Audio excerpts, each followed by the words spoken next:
তার কবিতা তখন শুধু তার নিজের নয়, মানুষের হৃদয়ের ভাষা হয়ে উঠতে লাগলো। কয়েক বছর কেটে গেল।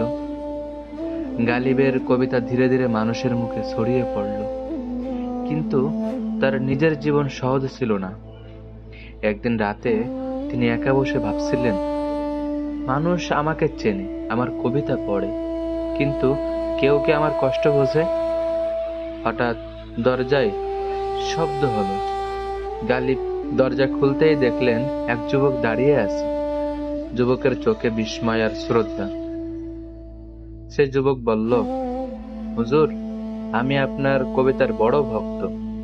আপনার কবিতা পড়ে আমি বুঝেছি আমি একা নই, আমার দুঃখ কেউ বুঝতে পারে। এই কথা শুনে গালিব স্তব্ধ হয়ে গেলেন। তার চোখ ভিজে উঠল। তিনি বুঝলেন, কবিতা শুধু শব্দ নয়, এটা মানুষের হৃদয়ের সাথে হৃদয়ের সেতু। সেই রাতে গালিব লিখলেন, যদি আমার শব্দ কারো কষ্ট কমাতে পারে, তাহলে আমার জীবন ব্যথা নয়।